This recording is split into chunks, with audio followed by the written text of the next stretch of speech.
Saudara, Timnas U20 Indonesia hari ini menggelar latihan terakhir sebelum dibubarkan. Presiden Joko Widodo pun memantau langsung proses latihan yang digelar bersama dengan Timnas U22 ini, saudara. Untuk para pemain jangan berlarut dari dalam kesedihan, karena persiapan kita juga bukan di sini aja, belum berakhir sampai sini karena kita juga masih muda dan masih banyak pertandingan untuk kedepannya yang bakal kita hadapi.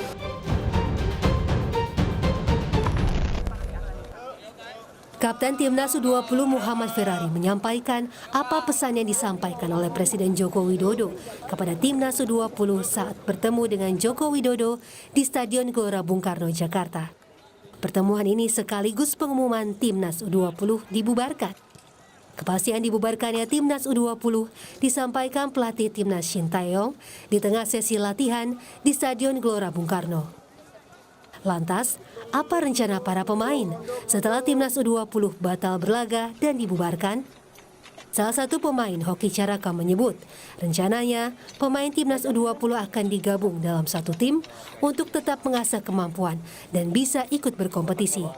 Hoki menyebut pembentukan satu tim ini adalah rencana yang disampaikan oleh Presiden Joko Widodo saat bertemu dengan mereka. Tadi Pak Presiden berencana anak-anak Timnas U20 ini akan digabungkan dalam satu tim biar chemistry kita nggak hancur, karena kan kita kemarin seminggu pulang terus kumpul lagi kan pasti chemistry hilang lagi. Mungkin itu masih dalam rencana, semoga bisa terwujud aja. Artinya tetap mengasah skillnya ya? Iya. Untuk Piala Dunia di masa depan. Ya semoga kita bisa membuktikan bukan tuan rumah lagi, semoga kita bisa lolos kualifikasi biar. Setelah batal jadi tuan rumah dan Timnas U20 yang dibubarkan, Indonesia masih menanti sanksi dari FIFA.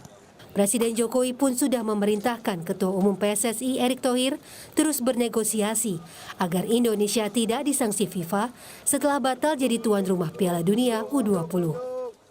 Saya sudah memerintahkan kepada Ketua Umum PSSI untuk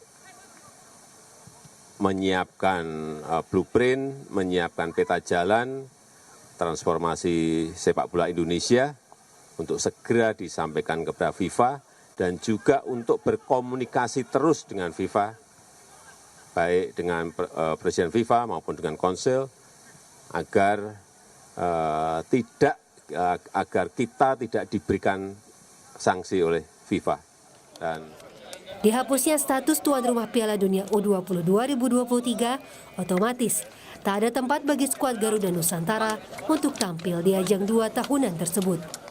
Meski demikian, para pemain Timnas U20 tetap menaruh asa kepada pemerintah dan PSSI agar mereka masih bisa tetap berlaga dan berkompetisi. Tim Liputan Kompas TV.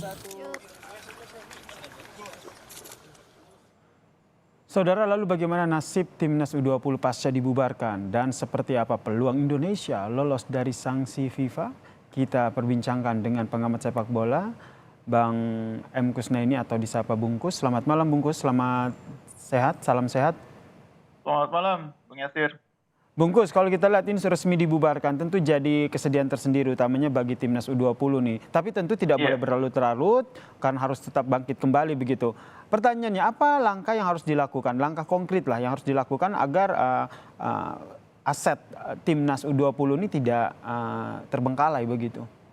Iya, ada beberapa langkah menurut saya yang penting dilakukan. Yang pertama, secara psikologis, PSSI perlu membantu para pemain ini untuk memulihkan ya. Karena bagaimanapun kehilangan kesempatan bermain di Piala Dunia hanya beberapa bulan sebelum event digulirkan, itu rasanya seperti dibanting kalau menurut saya. Itu sangat keras bantingannya dan pasti akan sangat memukul mental para pemain. Perlu dibantu para pemain ini dipulihkan mentalnya supaya mereka siap untuk menjalani kehidupan pasca dibatalkannya Piala Dunia U20 di Indonesia. Itu yang pertama. Yang kedua, PSSI mungkin juga perlu memberi ruang bagi pemain-pemain yang mungkin punya cita-cita lain selain berkarir di sepak bola. Misalnya tadi ada yang menginginkan berkarir sebagai aparatur negara, entah itu kepolisian, entah itu TNI, perlu dibantu mungkin melalui jalur prestasi ya, karena kita tahu bahwa ada jalur prestasi juga yang biasanya diberikan kepada mereka yang punya prestasi. Pemain ini memang belum sempat menunjukkan prestasinya di Piala Dunia, tapi mereka terpilih dalam skuad Piala Dunia itu juga harus dimaknai sebagai prestasi tersendiri gitu ya. Oke. Nah ini yang harus diakomodasi. Tapi sesungguhnya ada yang jauh lebih penting dari itu. Yang jauh lebih penting itu adalah karena sebagian besar pemain ini pada dasarnya menentukan pilihan untuk berkarir melalui sepak bola. Anak-anak muda ini kenapa sejak usia muda itu meniti karir sebagai pemain? Karena cita-cita tertingginya pada akhirnya adalah berkarir sebagai pemain profesional, hidup sebagai pemain sepak bola profesional. Nah ini harus menjadi perhatian betul bagi PSSI. Jadi PSSI jangan hanya sibuk dengan transformasinya, tapi salah satu bagian dari transformasi itu adalah memberi ruang bagi pemain-pemain muda ini berkompetisi. Dan itu yang tadi disampaikan oleh Presiden Joko Widodo ya Bungkus, bahwa tadi juga kita dengarkan di paket berita sebelumnya bahwa Hoki Caraka menyatakan bahwa apa yang disampaikan Presiden Jokowi akan membentuk satu tim dari skuad timnas U20 ini sehingga mereka bisa berkompetisi lagi begitu, mengikuti ajang-ajang ataupun berlaga lagi. Apakah kemungkinan itu bisa terrealisasi? Begini, yang saya maksud itu bukan super tim seperti yang dibayangkan oleh Hoki Caraka atau mungkin pemain yang lain ya. Pembentukan super tim semacam itu mungkin sudah agak apa ya, idenya sudah tidak lagi modern pada saat ini, sudah ide lama ya. Jadi pembentukan tim seperti Primavera, dulu Barretti, itu kan kurang lebih sama seperti yang dibayangkan gitu ya. Menurut saya sekarang sudah tidak tepat lagi. Karena sebagian besar pemain yang ada di timnas U20 saat ini adalah pemain yang sudah menyandang status profesional. Mereka sudah terikat kontrak oleh klubnya masing-masing. Jadi termasuk kapten tim yang sudah masuk di Persija ya. Jadi kalau tiba-tiba diambil dari tim Persija dan harus masuk tim itu, dia punya persoalan hukum dengan klubnya saat ini. Ada Ferrari, ada Kakang, ada Robby Darwis, ada Marcelino. Banyak sekali pemain yang sudah berstatus pemain profesional. Itu ide lama yang sudah tidak lagi tepat diterapkan di zaman sekarang. Dan berarti kemungkinan besar tidak akan terrealisasi ya tadi seperti yang disampaikan bahwa akan membentuk tim kembali ya. Maksud saya begini, jadi yang dibangun oleh PSSI adalah kompetisi di bawah usia 20 tahun. Itu yang selama ini harus dibangun oleh PSSI sehingga pemain-pemain ini punya ruang untuk berkompetisi. Dan itu bukan hanya pemain yang sekarang ada di skuad timnas U20, tapi juga ada ribuan pemain lain di luar timnas sekarang, di luar skuad timnas, yang sesungguhnya juga membutuhkan kompetisi. Jadi anak-anak usia 20 ini tidak semuanya punya keberuntungan seperti Ferrari, Marcelino, yang sudah bisa masuk tim profesional ya. Masih banyak yang saat ini kompetisinya baru kompetisi level elit profesional, akademi, masih akademi gitu ya, atau kompetisi junior. Nah mereka harus dibuat kompetisi supaya mereka tetap bisa mengasah kemampuan dan menjaga mimpinya untuk menjadi pemain profesional suatu hari nanti. Nah itu mengakomodirnya seperti apa Bungkus? Terlebih kalau kita lihat informasinya juga dari timnas U20 ini sebagian kalau tidak salah ada 7 pemain begitu yang nantinya akan dialihkan ataupun digabungkan dengan timnas yang akan berlaga di SEA Games nanti. Kemudian nasib pemain timnas yang lain ini seperti apa mengakomodirnya? Iya, sebagian sudah ada yang masuk di tim senior, di tim profesional ya. Tapi masih banyak yang statusnya masih sebagai pemain pelapis sehingga berkompetisinya jarang. Yang betul-betul mendapat kesempatan rutin bermain kan hanya Ferrari, kemudian Marcelino sebelumnya di Persebaya, Arhan Fikri di Arema, Kakang, Robby Darwis. Tapi tidak semuanya punya kesempatan yang sama. Karena itu tetap harus ada kompetisi namanya tim tim cadangan atau tim pelapis atau tim B. Yang itu sebetulnya seiring berjalan dengan kompetisi tim utamanya liga. Jadi ada Liga 1, U20 atau U21 supaya anak-anak muda ini punya ruang untuk tetap berkompetisi. Ini bukan ide baru, di Eropa semuanya juga sebagian besar begitu. Cuma Indonesia dari dulu tidak konsisten menerapkan. Pernah ada tapi tidak konsisten. Nah Pak Erik sekarang sebagai Ketua Umum PSSI yang baru harus konsisten membangun sistem kompetisi itu yang terstruktur. Dari seniornya ke 20, ke 18, ke 16, lalu masuk ke level pembinaan usia muda di grassroots. Ini kan tuntutannya adalah ataupun yang Anda dorong adalah bagaimana membentuk kompetisi yang profesional begitu untuk U20. Tapi di sisi lain kita kan masih dibayang-bayangi oleh sanksi FIFA yang kemungkinan besar kompetisi juga tidak bisa dilakukan, Bungkus. Ini persoalan lain. Jadi pada saat bersamaan kita mencoba menyembuhkan persoalan luka para pemain timnas U20, kita di sisi yang lain, terutama di PSSI, harus berusaha keras kepada FIFA melakukan diplomasi, melakukan komunikasi untuk meyakinkan FIFA bahwa apa yang terjadi kemarin itu sesungguhnya bukan mewakili gambaran tentang sikap sepak bola Indonesia secara keseluruhan.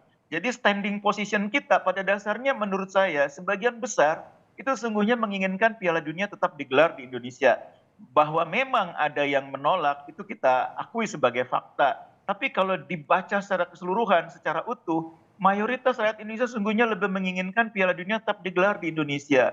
Jadi FIFA tidak boleh mengambil hanya dari pemberitaan media, hanya dari selembar, 2 lembar surat yang mereka terima, tapi utuh melihat persoalannya. Nah, supaya bisa melihat secara utuh, itu tugasnya PSSI meyakinkan FIFA. Seberapa besar peluang Erick Thohir akhirnya bisa meyakinkan FIFA? Karena saat ini memang yang tengah dilakukan adalah lobby-lobby kepada FIFA sehingga sanksi, kalau bisa kita lolos dari sanksi FIFA, Bungkus. Ya, saya punya keyakinan cukup kuat karena begini, FIFA akan menjatuhkan sanksi berat kalau Indonesia menolak menyelenggarakan.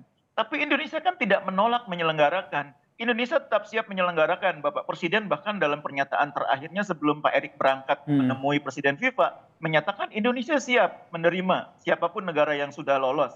Dan Indonesia berarti tidak menolak, siap. Hanya saja tampaknya ada beberapa persyaratan atau kondisi yang ditetapkan oleh Indonesia untuk mau menggelar itu. Nah, itu yang mungkin ditolak oleh FIFA karena FIFA maunya tanpa syarat. Nah, kan beda antara yang benar-benar menolak dengan yang mau menyelenggarakan tapi ada syarat. Jadi ini bisa jadi sebuah celah ya untuk lobby-lobby yang dilakukan Ketum PSSI ya, sehingga kalau bisa lolos dari sanksi FIFA ya. Ya, harapan saya sih sanksinya hanya administratif. Kalaupun ada mungkin paling berat sanksinya denda. Bukan sanksi larangan keikutsertaan Indonesia di event internasional. Apalagi event internasional usia muda. Ini anak-anak U20 akan semakin terpukul lagi kalau usia mudanya pun nggak boleh ikut. Karena anak-anak U20 sekarang adalah anak-anak yang berpeluang ikut kualifikasi untuk Olimpiade. Anak-anak yang berpeluang 1-2 tahun lagi main di SEA Games atau Asian Games. Terutama Olimpiade kualifikasi. Jadi saya pikir jangan sampai mereka kehilangan harapan, sudah kehilangan Piala Dunia, kehilangan pula kesempatan ikut Olimpiade. Itu sangat menyakitkan bagi mereka. Baik, kita nantikan ya seperti apa lobby-lobby PSSI terkait dengan sanksi. Tentu saja harapan kita bersama nih kita lolos dari sanksi FIFA. Di sisi lain memang perlu ada langkah konkret ya, seperti yang disampaikan Bungkus, agar talenta muda di Timnas U20 ini bisa tetap terakomodir dan mereka tetap berprestasi ya. Terima kasih pengamat sepak bola Bungkus telah bergabung bersama kami di Kompas Malam. Salam sehat.